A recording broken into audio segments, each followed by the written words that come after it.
Man, en hébreu, manou, veut dire qu'est-ce que c'est. Dans le désert de notre vie, nous sommes en effet nourris de questions, et ces questions creusent davantage notre faim, jusqu'au moment où jaillit la réponse, qui n'est pas une réponse à nos questions, mais l'apaisement de notre faim. La simple présence de je suis. Qu'est-ce que c'est? Qui suis-je? Nul n'a la réponse à ces questions essentielles, et toute l'histoire de la philosophie, de la psychologie, de la spiritualité est là pour nous le confirmer. Ceux qui accueillent la réponse se taisent, et ils sont. Mais on peut préférer la manne que recevaient les Israélites dans le désert au pain de vie. Préférer la question à la réponse qu'est je suis au cœur de tout être. Préférer la soif au don de l'eau vive. Préférer notre manque à l'être qui se donne. Grégoire de Nice disait que l'homme est un être à qui l'être manque, un être pour la mort. Mais ce n'est pas tout. C'est un être à qui l'être se donne s'il se laisse aimer et nourrir par lui.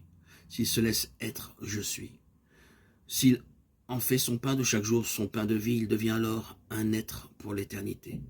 Il demeure en lui. Mais qui peut comprendre cela? Qui sait ce qui peut vraiment apaiser le désir à la fin de l'homme? Je suis le pain de vie qui vient à moi n'aura jamais faim, celui qui est sûr de la vérité qui est en moi n'aura jamais soif. Mais je vous l'ai dit, vous ne me voyez, vous ne me croyez pas. Jean 6, 35, 36. Qui le croirait? Mais qui peut en douter? Il n'y a que l'être qui puisse nourrir notre être. L'être que nous n'avons pas, que nous ne sommes pas, mais que nous sommes capables d'accueillir, afin que nous soyons nous aussi le je suis. La tradition essiciaste dira que le nom, celui qu'il s'agit de sanctifier et d'incarner, est vraiment une nourriture, et que c'est l'invocation de ce nom présent dans le nom même de Yeshua, Yahweh, je suis, le tétragramme Yahweh, qui nourrit en nous la vitalité la plus profonde et nous délivre de notre famine essentielle, c'est-à-dire de notre manque à être. Nous sommes loin du pain quotidien, de nos oraisons apprises, trop loin peut-être même, mais n'est-ce pas fidélité à l'évangile, respect de ce que désirait vraiment Yeshua dans cette demande du Notre Père? En vérité, je vous le dis, si vous ne mangez la chair du Fils de l'homme, si vous ne buvez son sang, vous n'aurez pas la vie en vous.